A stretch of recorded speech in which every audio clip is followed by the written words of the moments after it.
I swear to God, if they start season 2 and Aang is already very good at waterbending, implying that there was a bunch of progress that happened off screen, I'm gonna lose my mind. Since we saved the Northern Water Tribe, Aang has learned to be a pretty good waterbender. All right, let's do this again. A couple years ago, I made a video about Netflix's live-action adaptation of one of my favorite shows ever made, Avatar: The Last Airbender, because I didn't like it very much. The script made it feel like I was listening to the Wikipedia page about the show, narrated by people in costume. Well, season 2 just came out, and in spite of my feelings about the first one, I went into it with pretty high expectations. Not only did they have a bunch of feedback to take into account and all the experience they gained while filming it the first time, but the story they were adapting also improves from book 1 to book 2. No more excuses, it's time to deliver. But just seconds in, I noticed something horrifying. It's subtle, but if you look very closely, you'll see the word Netflix on the screen. This company has proven time and time again that no matter how much money they throw at a project, none of it will matter if they force their writers to write dialogue for people who aren't even paying attention. I'm Toph, and I invented metal bending. I'm so tired of hearing characters describe out loud the thing that's happening. Today, right now, we might actually find a way to beat the Fire Nation? It was so tiny up there next to that great big giant beast. Whoa, guys, you see that? Are you watching? There's a cool fight happening if you look up from your phone. Before I get too worked up about this, let me get some positives out of the way, because there were like a million people who worked on this show, and my issues are really only with a few of them. I think for the most part, it looks pretty good. There's still not enough color, in my opinion. They designed so many beautiful costumes, and then they get to the editing phase and put the Netflix filter on it that sucks out all the saturation. But there are also moments, especially where they zoom out to show the scale of the city, that make this world feel like a real place, and that's hard to do. Same with a lot of the fight scenes, which are much better than from season 1. It doesn't look like they're doing turn-based combat anymore. You can see all of the work that went into this. The people who built the sets, the people who choreographed the movements, the actors who have to learn the choreography, and the VFX team who have to glue all of that together in post. So many of those people are doing a great job with what they were tasked to do. My issues with Netflix Avatar are almost entirely with the writers and directors, who seem determined to turn one of the most beloved animated series of all time into a show about angsty teenagers monologuing at each other.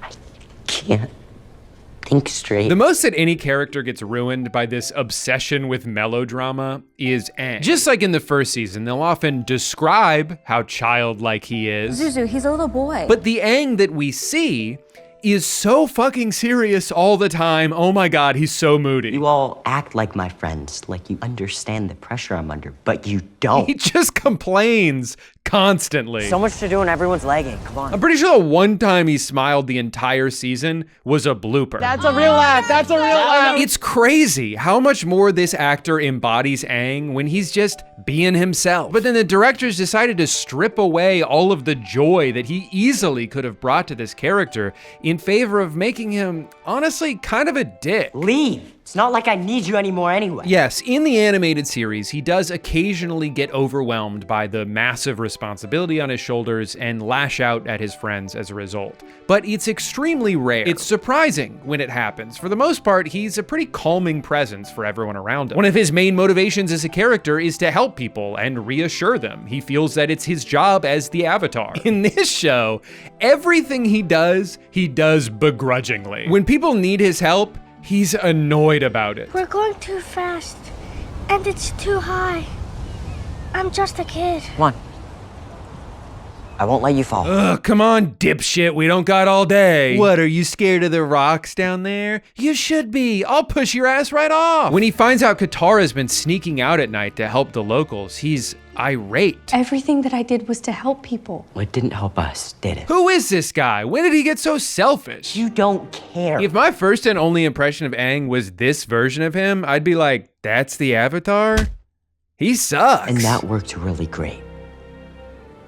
Didn't. Really though, this scene where everybody's pissed at each other and so they storm out of the building and go their separate ways, Probably the worst scene in the whole show. First of all, it's just so cliche. How many movies have you seen where everything's going great until the end of Act 2 where the characters have a falling out? Oh, they had a forced misunderstanding that caused them to go their separate ways for 20 minutes before reuniting and living happily ever after. Not that they have to do everything the exact same way they did in the original, but compare this to its penultimate episode. This is a moment where everything is finally clicking for the group. They've had all these obstacles to overcome, they've had all these moments of growth, both individually and together, and it culminates in this awesome sequence where we see them at the height of their power so far. They feel connected and strong in a way that you never really see in this adaptation. I think they want us to believe that this group has the same dynamic, but I don't see it. So much for being there for each other. So much for Team Avatar. Also, am I supposed to be upset that they're fighting now? They've been talking like this the whole season. Aang's been pissed off in almost every scene. I don't care about anything else. He's mad when he talks to Boomy. He's mad when he's done talking to Boomy. He's mad when he has to help these kids. I'm just a kid. He's mad when he has to heal the serpent. He's mad when he finds out about the comet. He's mad when Toph won't teach him earthbending. And then he's mad when Toph tries to teach him earthbending. And then he learns earthbending because he got mad. You did it. I did it. He's mad at this wall, he's mad at this table, he's mad on the streets, he's mad in this house. He says one nice thing to Katara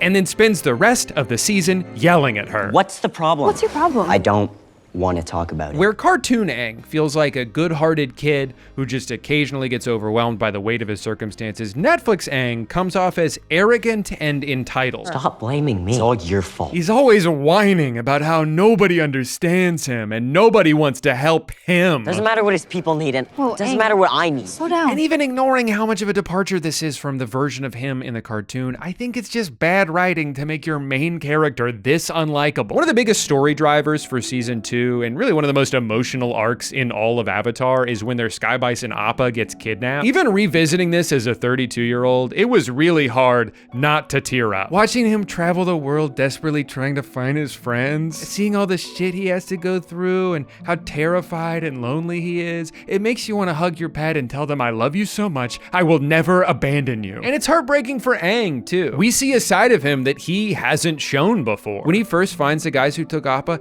he fucks their shit up, dude. When this giant wasp tries to take Momo, he knocks his ass right out of the sky. This careless, vengeful side is shockingly out of character for him, which makes it effective in showing us how devastated he is to lose Appa. It's a momentary lapse of judgment, but you can empathize with his emotions here. When Netflix Aang has the same blow up at Toph, it isn't out of character for him because he's been acting like this the whole show. Toph did what she could. It wasn't enough. She saved us. I don't care. This is supposed to be Aang at his worst, and instead this is just how he is all the time. Also, I don't empathize with how upset he's getting about losing Appa because in this version, he's barely even a part of the show. They don't even bother to animate him most of the time, which I understand is more of a budgetary thing, but still, it's like, how am I supposed to care that he's missing when this is like the first time I'm even looking at him? I miss him. I miss him. Here's a compilation of all the time they've spent together so far this season. Oh, sorry. Assumed I'd have a little more time there. My eyes almost rolled out of my skull when they had Aang say this line in episode 2. My Sky Bison Appa is my closest friend. If I ever lost him, I don't know what I'd do. Because I already knew exactly what this meant, that the writers would be like, great, check that box. Now the audience knows that he cares about Appa because he said that he does. Appa needs me just as much as I need him. Again later, after he gets taken, they tell us how important he is. Appa was a big part of it. He's an important member of the team. No, he's not. He hasn't been involved in anything they've done. Toph was just complaining about how they traveled all the way here on foot. I crossed half the Earth Kingdom on foot just to get here. So they didn't use him for that. And then once they get to the city, he's only ever shown eating stuff. Genuinely, what has changed for them? The plan isn't planning like usual. Neither his kidnapping or the subsequent reunion evoke anything emotionally because there's no build up to either of them. He only ends up being away from the group for like a day. maybe 2, which only makes Aang seem like more of an asshole because he blew up at everyone over nothing. Dude was right down the street the whole time. In the cartoon, they spent over a month without him. They crossed half the globe in that time. They truly didn't think they were ever gonna see him again. It's the hopelessness of that situation that justifies Aang's outbursts, and it's the extended absence that makes the reunion hit so much harder. Without either of those, it just feels empty. I missed you, buddy. Papa, go. After I finished this season, I went back and rewatched book 2 and realized something that I think is kind of hilarious. When they go through the Serpent's Pass in the cartoon, it's right after Appa goes missing. So Aang is a little more frustrated and impatient than usual because he's fresh into the process of grief. The episode actually ends with a nice little mini arc for him where the family they escort helps give him hope again, and he apologizes for being kind of a little bitch earlier. But in the adaptation, this plotline got moved to the beginning of the season,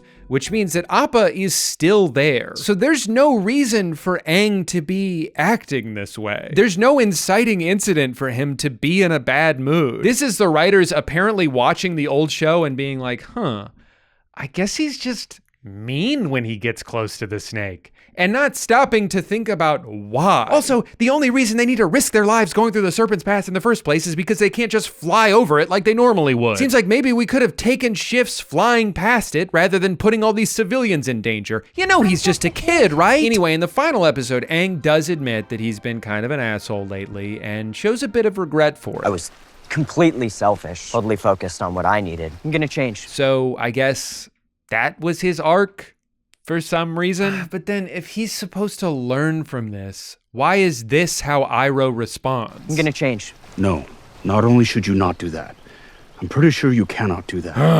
You must be who you are. But if they don't like who I really am? That's something you cannot control. Let's recap that conversation. I feel bad because I've been a little mean lately. I'm gonna stop being so mean. No, being mean is who you are.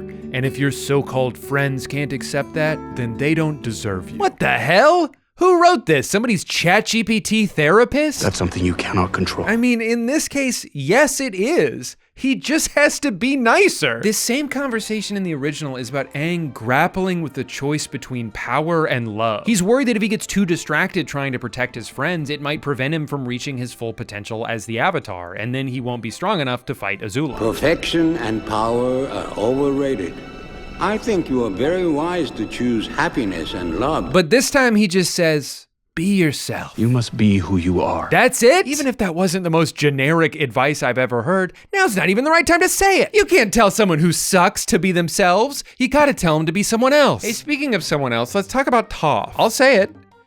Probably the best casting this show has done so far. There were times where it honestly felt like they plucked her straight out of the cartoon. She's sarcastic and confident and able to stand up for herself while still being endearing. And get this, she actually teaches Aang earthbending. Yeah, it's mostly in the form of a montage, but at least they did it on screen this time. The Avatar needs to master all 4 elements. Maybe later. I think if everybody was written as faithfully as Toph, I wouldn't feel the need to make this video at all. It's just a shame they fumble her arc right at the finish line by having her deliver one of the worst lines I've ever heard. I'm Toph Beifong, and I invented metal bending.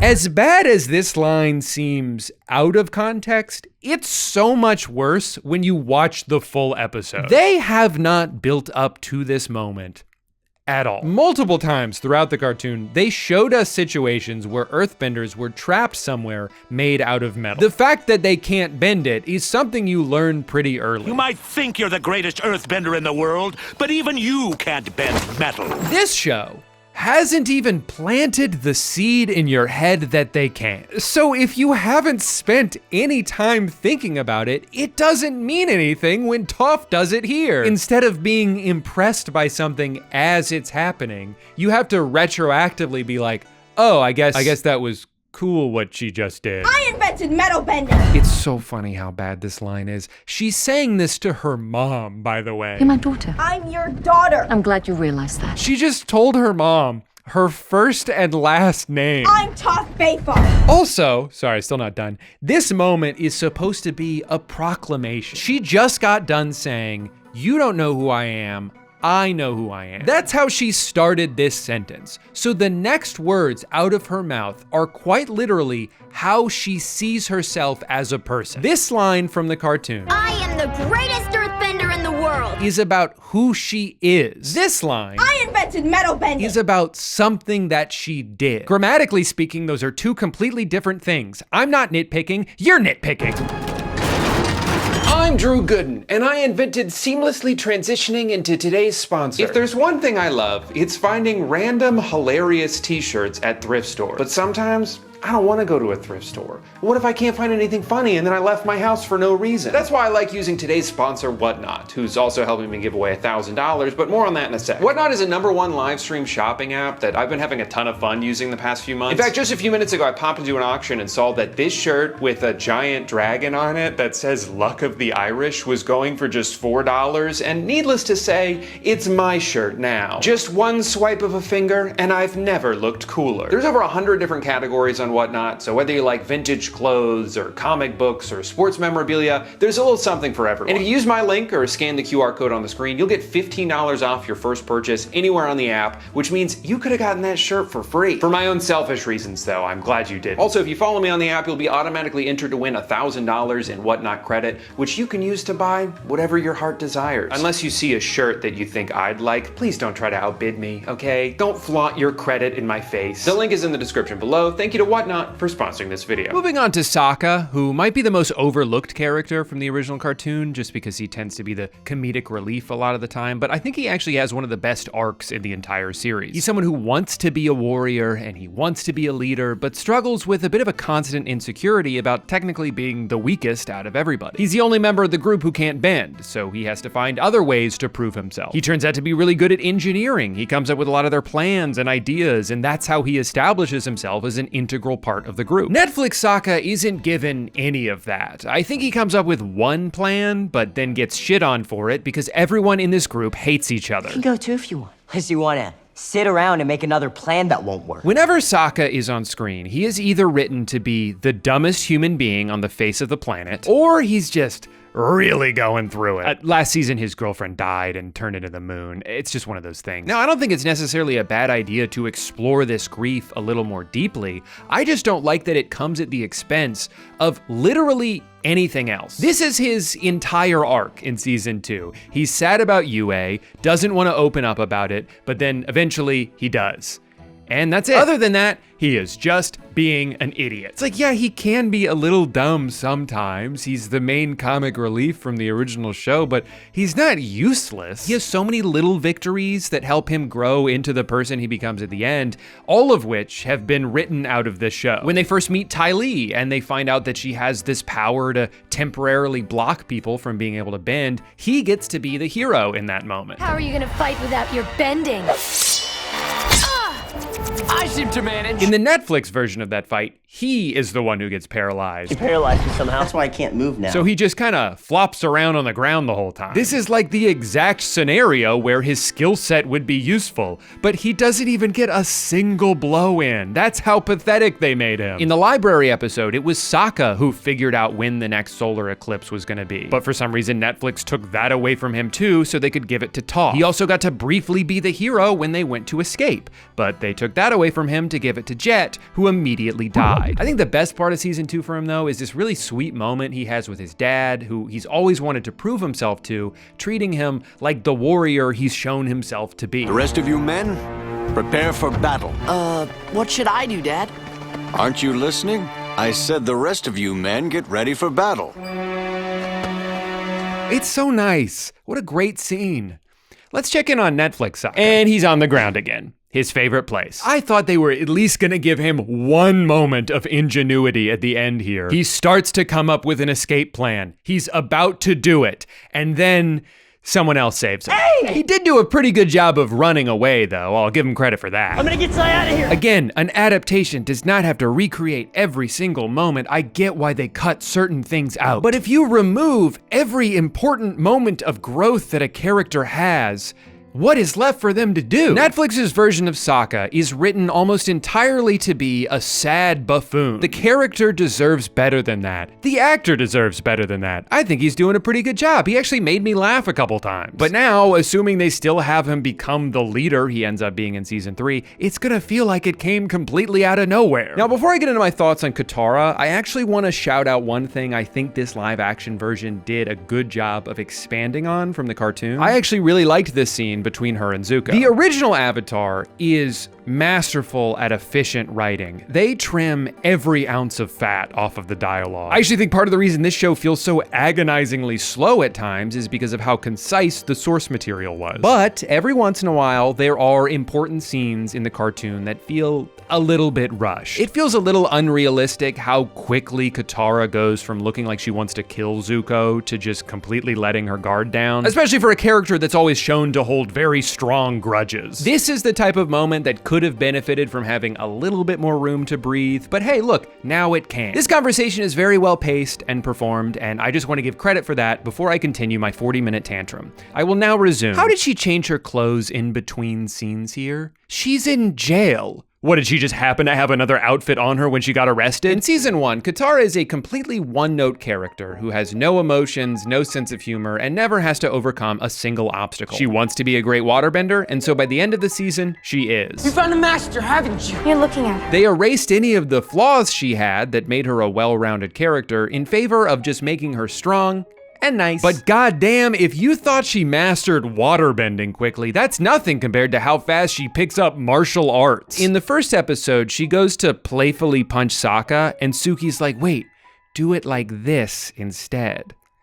And now she's an expert in hand-to-hand combat. And before you comment, I know that bending is based on martial arts movements, but she's like flipping dudes over. Did she also learn that from her one conversation with Suki? I feel like it would have been so easy to just show her training at some point. But in her entire montage from earlier, the only thing she did was put on a hat and walk around. And now she's Jason Bourne. Nothing Katara does in this show is satisfying because it's never properly built up to. The moment where she punches Ty Lee is kind of the perfect example of this. I think it's trying to mirror the scene from the original where she outsmarts her and says, "Why don't you try blocking my chi now, circus freak?" But this comes several episodes after she loses a fight to her and is a little freaked out about it. It has a lasting effect on the way she perceives herself, and she builds up some disdain towards Ty Lee in the process. So this moment matters to her because she's getting revenge. It's setup and then payoff. For some reason with Katara, this show only wants to do payoff. She's not that interesting of a character because she's just like naturally good at everything. I'm pretty sure the only time she deals with any conflict this season is whenever Aang is yelling at her. We better go. Please, just wait. I need to say this.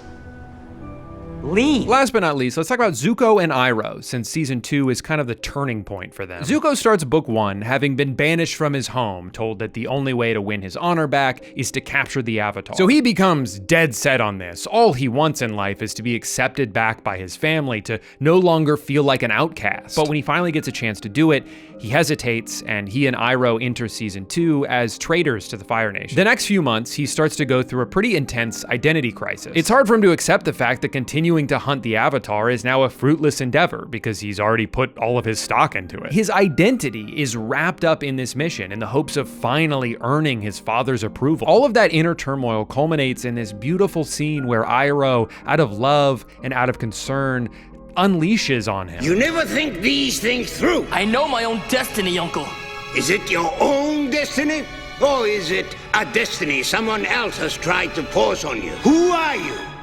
And what do you want? Up to this point, we've never heard Iroh talk like this. We've never seen him be anything other than calm and jovial. So it's really effective in showing how much he cares and how frustrated he is. And Zuko needs to hear it because he's equally frustrated with himself. I have to do this. I'm begging you, Prince Zuko. It's one of my favorite scenes in the entire series, and I am genuinely shocked by how they chose to replace it. Netflix Zuko at first goes down a mostly similar path. I didn't love how mean mean he got to Iroh when he was deciding to go out on his own. You don't deserve joy. All of this is your fault. It's your fault. It's a very immature, teenager lashing out at parent kind of thing, which I think is a weaker choice than having it come from a place of confidence. I thought a lot about what you said. We no longer have anything to gain by traveling together. I need to find my own way. Choosing to go out on his own because he feels like that's what he needs to do in order to grow. But wouldn't it be more fun if he was actually freaking savage about it? Liu Ten died. What would he think of you if he could see you now? Fuck you, uncle. Remember when your son died? Drama is when characters argue. He then starts the next episode by stealing food from a pregnant lady, something he did the exact opposite of in the original. This feels like it was put in more for shock value than anything else, especially because in the very next scene, he stops to help a boy who's getting bullied. So I guess leaving a mother and her baby to starve to death is okay, but someone getting yelled at, that's where I draw the line. Put them Relax. He sticks around to help this brother and sister out for a bit before leaving when he finds out that the Avatar's in town. And this is kind of a nitpick, I know, but could we not have filmed another take where he wasn't struggling to open the door? Guys, this is a very serious moment. You can't leave that in. But in my opinion, the biggest failure of this episode compared to its animated counterpart comes at the end. So after spending a few days helping out this family who doesn't know that he's Fire Nation, one of them gets kidnapped and he realizes that the only way that he can save him is by firebending. And so he does, but when he goes to make sure they're okay, they want nothing to do with him. He thought maybe if he used firebending for good, then people would accept him, but the whole town still looks at him like a monster. This is one of the first morally nebulous moments for him where he starts to realize how much the two paths ahead of him diverge. Is it even possible to become the person I'm supposed to be without losing myself in the process? In the Netflix version, Zuko burns down their entire city while trying to attack a bunch of children.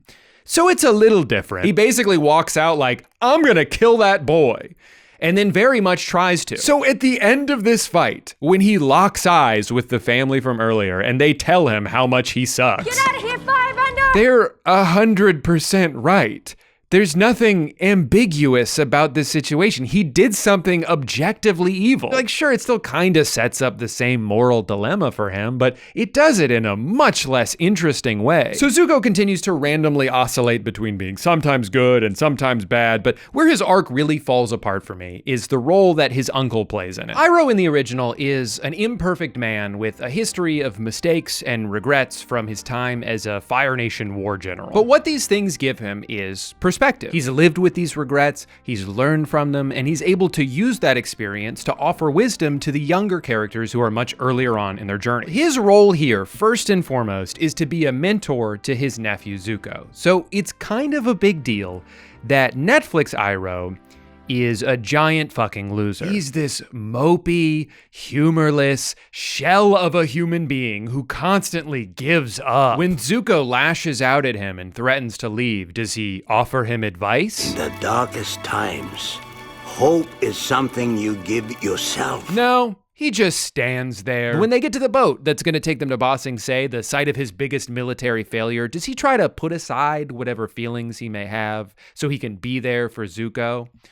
No, he cries and yells and falls to the ground. I'm not going. What? Go without me. And during the biggest moment for him and Zuko, when it's time to tell him the difficult words that he needs to hear because you love him and he's struggling and you're the only person in his life who can set him straight, what does Iroh do?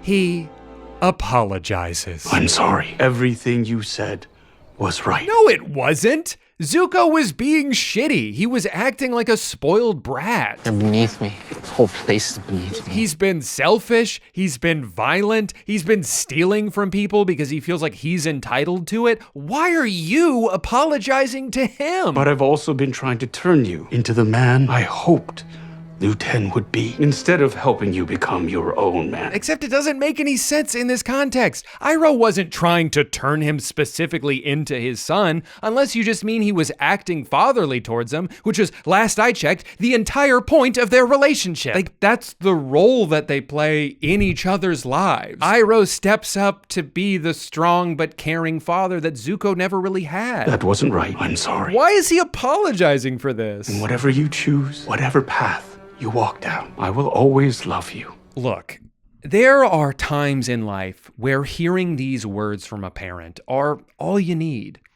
This is not one of those times. The choice that he is grappling with is literally between being good or becoming an evil villain. If that's what you want to do, Zuko, it's okay. No, it's not! I guess it sounds nice on paper, but this doesn't help Zuko. Instead of giving him guidance, instead of expressing frustration with his choices because you know that he can do better, you just kind of say, whatever you end up doing is fine with me. I'm sure you'll figure it out yourself. Okay, then why are you even here? The problem with all the characters in this show that are supposed to be wise is that they never actually have any wisdom to offer. Be yourself. Follow your heart. I think you should trust your heart. I think that's what I believe too. I love you. I've seen people say that they like this version of Iroh more because by showing how traumatic it is for him to return to Ba Sing Se, they've added all this depth to his character. And on one hand, I do like that they put the siege in terms us Americans can understand. Never forget the siege. Never forget. Oh.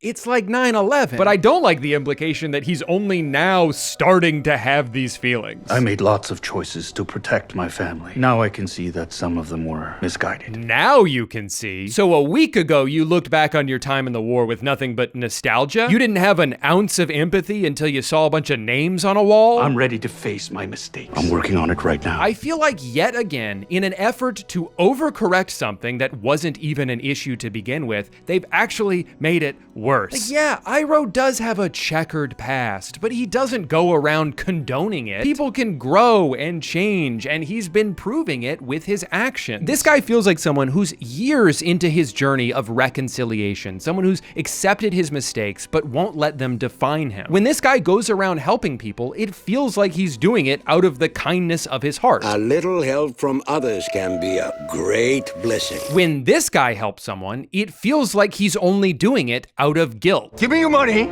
or I'm gonna kill you! All those names. What are you talking about? Should have been me. Shut up! It should have been me that day. Oh my God. Just kill me. I deserve it. I'm such a bad guy. He doesn't even really help the mugger. He kind of just stares at him until he gives up. I'm sorry. But then that's his big epiphany. There are people in this city I can help. Oh, I can be good.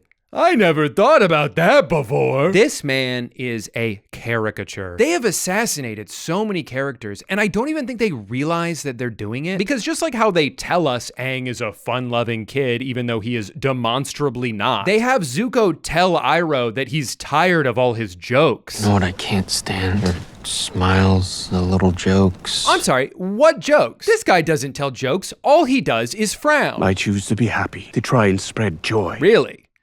Were you planning on starting that anytime soon? In their pursuit of adding depth to all of these characters, they clearly lost sight of the bigger picture. By sucking all the joy out of the three most lighthearted characters, you've also sucked all the joy out of the show. It's miserable to watch because everybody in it is depressed. Shut up! It's all these weird writing decisions that make it hard for me to give any validity to the excuses I've seen some people make for this show. Come on, they had to condense a 20-episode story into only 7. The total runtime of the season is almost exactly the same. They just waste a bunch of it. Come on, the budget! They couldn't afford to make it good. They've spent $250 million on this show so far. This isn't some scrappy underdog story. This is the biggest media company in the world. Look, I understand that they couldn't afford to recreate every single set piece from the cartoon, but even things that could have been done cheaply, they still found ways to dumb down. Everybody just says things in the most literal way possible. I heard she rescued you from the circus. Yeah, I know you used to have a crush on Zuko. Yeah. I am stating a fact about myself, and I am acknowledging having heard it. Later on, the three of them are in Ba Sing Se, disguised as the Kyoshi warriors. Now, Azula wants to get a meeting with Long Feng, the leader of the Dai Li, but she doesn't know how to reach him. So she has Mei and Tai Li accidentally get caught revealing who they are. Do you want the whole palace to know we're Fire Nation?